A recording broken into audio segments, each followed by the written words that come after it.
Hey guys, first of all ഈ video രണ്ടാമത്തെ ദിവസമാണ്. Happy independence day. അപ്പോൾ ഞങ്ങൾക്ക് ഇന്ന് സ്കൂളിൽ പോകണം. ഞാനൊരു NCC കേഡറ്റാണ്. മുടിഞ്ഞ മഴയാണ് രാവിലെ. മീനാശിനെ കൊണ്ട് അങ്ങനെ പോവുകയാണ്. എൻ്റെ സീനിയറാണ് കേട്ടോ, ചിരിച്ചിരിച്ചിരിക്കുന്നവർക്ക്. പിന്നെ കടയ്ക്ക് ചെന്ന് ഷൂ ഒക്കെ പൊട്ടിയത് വാങ്ങണമെന്നൊക്കെ വിചാരിച്ചിരുന്നതാണ്, നടന്നില്ല. പിന്നെ ബസ്സിൽ കയറി ഇറങ്ങി. അതെല്ലാം കഴിഞ്ഞ് പ്രോഗ്രാം എല്ലാം കഴിഞ്ഞ് ഇറങ്ങി. എൻ്റെ പഴയ ഫ്രണ്ട്സിനെ തന്നെ എനിക്കിപ്പോഴും NCC കിട്ടിയേക്കുകയാണ്. കുറേ വിടലകളാണ്. പിന്നെ ഈ പൊട്ടിയ ഷൂട്ട് എങ്ങനെ നടക്കാന്നുള്ള ട്യൂട്ടോറിയലും എടുത്തെടുത്താണ് വരുന്നത്. അനഘ വ്ളോഗ് ചെയ്യുന്നുണ്ട്, പക്ഷേ വോയിസ് ഇടാനായിട്ട് പറ്റുന്നില്ല ഗൈസ്. ചെറിയ എന്തൊക്കെയോ പ്രശ്നങ്ങൾ.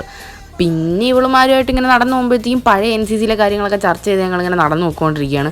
പിന്നെ മഴയെന്ന് പറഞ്ഞുകൊണ്ട് പോകണത് ഞങ്ങൾ നോക്കിക്കൊണ്ടിരിക്കുകയാണ്. അവനാണ് ഞങ്ങളെ പഴയ സീനിയർ. മഴയെ പറ്റി അങ്ങ് വിസ്തീർണമായിട്ട് പറഞ്ഞുകൊണ്ടിരിക്കുകയാണ്. കുട ഉണ്ടാഞ്ഞിട്ടും എടുക്കാതെ മഴ നനഞ്ഞുകൊണ്ടിരിക്കുകയാണ്. പിക്ക് എടുക്കാനെന്നുള്ള രീതിയിൽ നിന്നിട്ട് ലാസ്റ്റ് അത് വീഡിയോ ആണെന്ന് പറഞ്ഞപ്പോൾ ഉള്ള ചമ്മലാണ് ഉള്ളവരെ മുഖത്തല്ല. പിന്നെ തിരിച്ചു പോകാൻ വേണ്ടിയിട്ട് ഞങ്ങളിങ്ങനെ നിൽക്കുകയാണ് ഗൈസ്. ഇത്രയും സ്പീഡ് പറഞ്ഞില്ലേ ഈ വീഡിയോ നിൽക്കുന്നതിന് മുമ്പ് എനിക്കിതെല്ലാം പറഞ്ഞു തരാൻ പറ്റില്ല. പിന്നെ കടയ്ക്ക് ബസ് സ്റ്റാൻഡിൽ പോയി ബസ് നോക്കി ഇങ്ങനെ നിൽക്കുകയാണ്. അപ്പോൾ ഞാൻ തിരിച്ചു പോവുകയാണ് ഗൈസ്. ഇത്രയേ ഉള്ളൂ വീഡിയോ. ബൈ.